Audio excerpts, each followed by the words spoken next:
everybody, welcome to CSE Live. I'm Patrick Finnegan, producer of CSE Live here at Black Spectacles, and I'm joined with architect Marissa Yee, who's going to host a mock exam on the California Supplemental Exam focused on contract development, project planning, construction documents, permitting, project bidding, and construction. If you're joining us for the first time, Black Spectacles is a leader in ARE prep. At Black Spectacles, we work with learning scientists and architects to ensure you're studying the right content and that you retain it so you can pass on the first try. We've built everything you need to pass the CSE with our brand new CSE course, including new video lectures with motion graphics and 3D animation, practice exams that are as close to the real thing as you can get, and unlike anyone else, with our Pass the CSE guarantee, in the unlikely event that you don't pass your exam, we'll pay for you to retake the exam. You'll also receive access to our deck of flashcards, which you can customize, and quizzes after each video lecture, including detailed content on the hardest parts of the exams. Lastly, our guided study process organizes all of your study material into a daily study plan, showing you what to study each day that you can customize to align with your exam date. And this is all built upon a curriculum that ensures you're learning the right content, and they all work together with our custom-built platform to ensure that you retain the information so you remember it for the exams. With our ARE prep material, our pass rates are 40% higher than the national average, and our members report passing in half the time of the national average. We use the same standards to develop our CSE exams, and we stand behind our work, which is why we offer our CSE guarantee, which in the unlikely event that you don't pass your exams, will pay for you to retake your exam. And we're excited to announce that we just launched a brand new CSE course designed to help you pass the California Supplemental Exam in record time. You'll get everything you need to pass the CSE on your first try, including expert-crafted California-specific study materials, a practice exam that is as close to the real thing as you can get, customizable flashcards and quizzes, and a structured study plan customized to your exam date. You can join today at blackspectacles.com/CSE-pricing, and you can take advantage of a 30% discount for Black Friday month, where this offer will end on November 30th. And if you're using Black Spectacles through your firm, be sure to let your firm leadership know about the CSE course so they can unlock access for your entire team. And we'll be engaging exclusively on our online Black Spectacles community. So you can head over to community.blackspectacles.com, and right at the top, you'll see we've pinned a thread called CSE Live CSE Mock Exam November 2025. If you have any questions while we're going through CSE Live today, post your question there and we'll answer them live during the session. And everyone who posts in that thread today will be eligible to win a free Black Spectacles t-shirt. Literally all you have to do is post in our community.blackspectacles.com thread and say hi and register. And of course, don't forget to stay tuned until the end of the episode to see if you've won. And with that, I'd like to welcome today's guest, Marissa Yee. In addition to working with us here at Black Spectacles, Marissa is an architect based in San Francisco. Welcome, Marissa. Thank you. All right, for us to head into question one, the architect is stamping a set of drawings to be issued for a permit. Which of the following is not required? Potential answers are A, signature over stamp, B, license renewal date, C, statement of licensure, or D, license issue date. And the correct answer is D, license issue date. So answers A and B are required as part of the stamp. The statement of licensure is not part of the stamp, so that's answer C, but is required somewhere on any set of stamp documents. It's essentially an additional statement to the authority having jurisdiction that the person stamping the documents in fact holds a valid license. So my firm typically will put this statement of licensure somewhere on the cover sheet. The date that the license was issued is not required on the stamp. The more pertinent information to the AHJ is whether or not the license has expired, and the issue date of the license could easily be looked up on the California Department of Consumer Affairs website. So again, the correct answer would be D. License issue date is not one of the items that's required when the architect is stamping a set of drawings. A and B would be required as part of the actual license stamp, while C would also be required, but is not necessarily part of the actual license stamp. Thanks, Marissa. Looks like we had someone that was saying maybe the answer is C on this one, but this could be one of those things that because we're saying which of the following is not required, that's why they're thinking that. But can you kind of go into why C is not correct on this one? Yes, and C is definitely the answer that is in there to trip you up, because C, statement of licensure, is required on a stamped set of drawings, but if you're reading the question a little too carefully, you might interpret the question to mean which of the following items are required on an architect's or are not required on an architect's stamp. which is not necessarily the case. The question is asking which of the following is not required on a stamped set of drawings. And the statement of licensure is in fact required on a stamped set of drawings, even though it's not necessarily part of the actual stamp. Let me know if that makes sense. You're welcome to add another comment in there if you're still wondering. Yeah, sounds good. And if anyone else has any questions while we're going through this today, you can go to community.blackspectacles.com, and we have a thread there called CSE Live CSE Mock Exam November 2025. We were going to roll on to question number 2, but if you have any about question number 1 or anything after this, feel free to drop it in there and I'll bring them up to Marissa. But with that, let's go on to question number 2. All right, a material supplier has furnished materials for a commercial project and sent a notice of lien rights to the owner. After some time, the material supplier still has not gotten paid by the contractor and would like to file a lien on the property. At the architect's recommendation, the owner has filed a notice of completion for the project. How many days from substantial completion does the material supplier have to file the lien?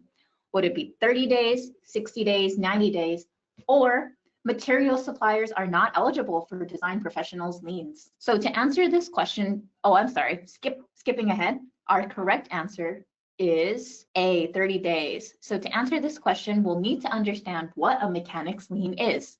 A mechanic's lien is a claim on a property for unpaid services. So in this example, the material supplier provided $50,000 worth of materials, let's say, but perhaps they were only paid $400,000 worth.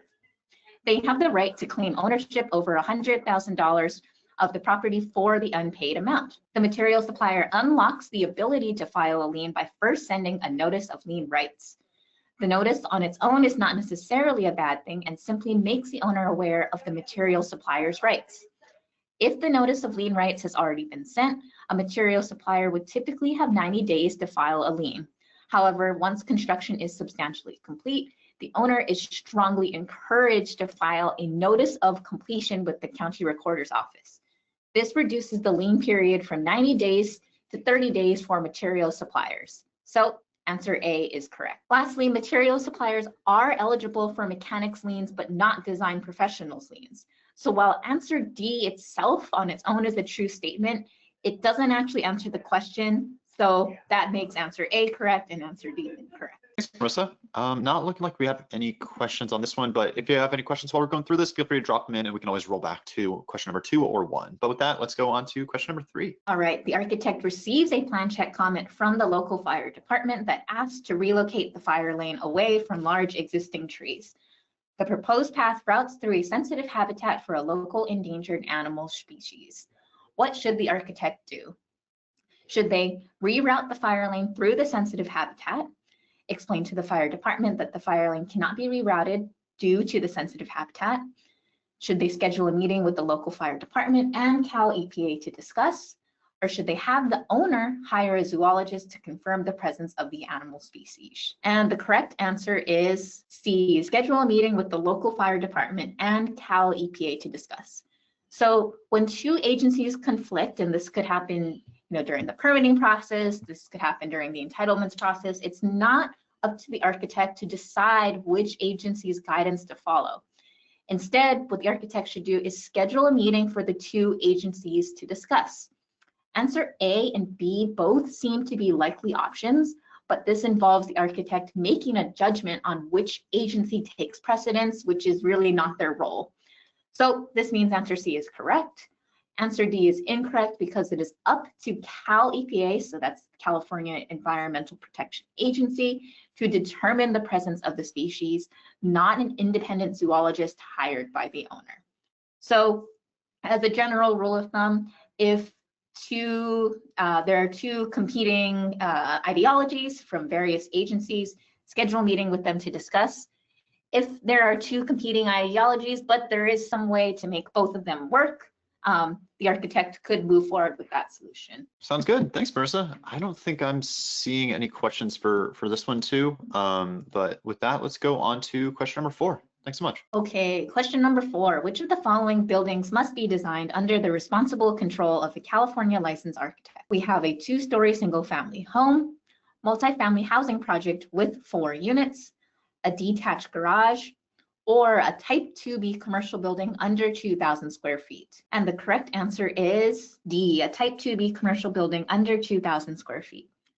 So there are certain building exemptions which do not require a license to design. So there are just some buildings that are simple enough or small enough or small enough of a risk that you do not need to be a licensed architect to design it. So this would include single family wood frame construction up to 2 stories and a basement, up to 4 dwelling units of wood frame construction, and garages or other similar wood frame structures. Therefore, answers A through C all do not need to be designed under the responsible control of a licensed architect. Answer D does need to be designed by a California licensed architect. So answer D, as a side note, is not to be confused with Cal Green requirements, as this answer happens to state the same size and type of building which is exempt under Cal Green.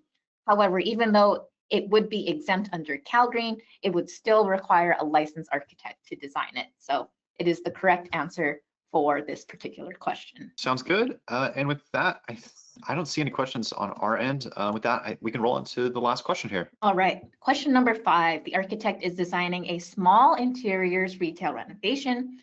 The project will use metal studs and acoustic ceiling tile.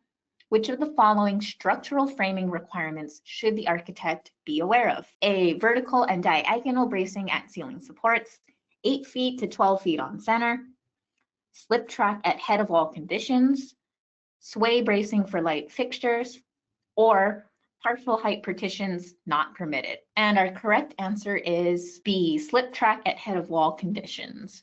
So California has robust framing requirements to protect the seismic safety of those in more hazardous or concentrated occupancies. Since the question states that it's a small interiors retail renovation, this is not a particularly hazardous or concentrated occupancy, so it would likely only receive standard detailing. Providing a slip track at head of wall conditions is standard detailing for metal stud head wall conditions for most project types in California.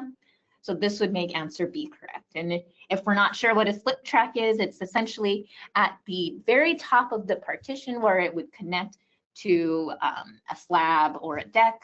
Instead of just using one head track, a slip track uses 2 head tracks hugging each other, and the bottom head track essentially acts as a slip joint where it can move relative, like left and right, relative to the very top head track, and that is advantageous in the event of a seismic event or just general movement throughout the lifetime of the building. So we said answer B is correct.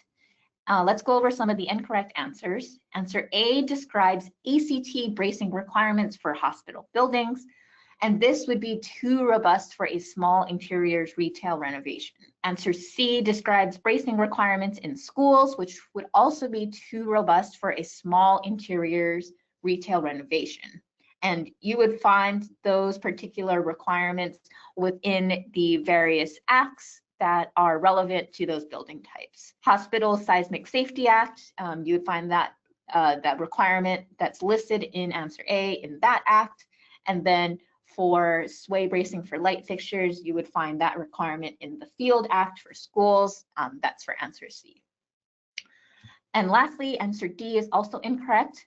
Partial height partitions are in fact permitted, and partial height partitions are such as those terminating at or slightly above the ceiling plane are permitted as long as they are diagonally braced to the floor above. So it's not that partial height partitions are not permitted. They can work, and we can make them work as long as we are bracing them to the deck above. Makes sense. Thanks, Marissa. I'm not seeing any questions on my end, but we're gonna have this edited and posted on YouTube and also Apple Podcasts and Spotify podcasts too. But if you have any questions while you're maybe watching the replay later, you can go into our thread, CSE Live, CSE Mock Exam November 2025, post them there, and we'll also get them answered as well too. But with and I that, just wanted to add, in case you are wondering, hey, where are the questions about Cal Green, or where are the questions about agencies, or where are the questions about building codes? Check out our previous episode on that. We have last month and this month, we had 2 episodes on mock exams. And so check out last month's episode where we talked a lot about those types of questions. Yeah, perfect. And then it's looking like I have one question on this one, number 5. Marissa, is A and C in DSA IR? Are A and C a DSA IR? They can be, yes, and I actually do work on DSA projects quite a lot. For those of you who don't know, DSA is the Division of State Architect, and they are the authority having jurisdiction for our K-12 and community college school projects. So yes, in particular, C, sway bracing for light fixtures, is a DSA IR, IR standing for Interpretation of Regulations. It's basically a big old document that DSA puts out, which has very specific requirements for what types of light fixtures and how to brace those light fixtures from sway in our school projects. So yes, C is a DSA IR, and just if we take answer A a little more generally and take off the 8-foot by 12-foot, yes, there will be a DSA IR on vertical and diagonal bracing at ceiling supports, though I believe the 8 by 12 should be for hospitals, and schools have a different on-center requirement that is less robust than 8 by 12, but yes, there will be a DSA IR on ceiling supports as well. Not something you necessarily need to be familiar with, like all those details in the DSA IR, but it is a good idea to be familiar with what that is and what the DSA agency is. Great. Thanks so much, Marissa. That's all we have for today. Marissa, it's been such a pleasure to have you, and thanks so much for helping to support the architecture community, especially with our new CSE course. Absolutely. And then also one question, kind of going off that too. What you're just kind of talking about on this, do we need that level of detail specifically for the CSE? No, and I would say, if you're looking at this question and you're thinking, oh gosh, I just don't remember all of these structural framing requirements, this would be a great candidate for, start by eliminating the answers are incorrect and get to your answer that way. So if I was looking at this and I thought exactly like this, oh gosh, I don't remember all of these structural framing requirements. If I started reading through these one by one, I might say answer A, ceiling supports sounds great, but 8 feet by 12 feet on center seems really robust, especially for a small interiors retail renovation. So I would probably eliminate answer A first. I know answer D, just off the top of my head, is not correct. It's definitely possible to do partial height partitions. The not permitted is pretty strong language, so I would probably eliminate D next. And then for me, it would probably between B and C as one of the answers that I would select. So not that you need to, remember every single structural framing requirement or structural seismic design requirement, but having a general awareness and being able to have a general sense of each of those requirements as you're answering these questions, that's what you should aim for. Thanks for the tip, Marissa. With that, I just want to say thank you again for all your work on this one too. We truly appreciate it. If you're joining us for the first time, Black Spectacles is a leader in ARE prep. At Black Spectacles, we work with learning scientists and architects to ensure you're studying the right content and that you retain it so you can pass on the first try. And we just recently announced the launch of a brand new CSE course designed to help you pass the California Supplemental Exam in record time. You'll get everything you need to pass the CSE on your first try, including expert-crafted California-specific study materials, a practice exam that is as close to the real thing as you can get, customizable flashcards and quizzes, and a structured study plan customized to your exam date. You can join today at blackspectacles.com/CSE-pricing to take advantage of a 30% discount for all of Black Friday month, and this offer ends on November 30th. And if you're using Black Spectacles through your firm, be sure to let your firm leadership know so they can unlock access for your entire team. And congratulations to Jay Moschel. You posted on our communities today and you just won a free Black Spectacles t-shirt. I'll reach out to you via email to get your size and shipping information, and I'll be in touch soon. And just a reminder, if you'd like to be eligible to win a free Black Spectacles t-shirt, You can post a question you have about our featured topic in our community during our next CSE Live. And our community is always active, not just during CSE Live. So poke around and see what your peers are up to and asking about. And finally, be sure to take our survey, which you'll find in your email after this episode, to share any suggestions you may have. I promise we read every word that you write and use them to tune our next episodes. Thanks for tuning in.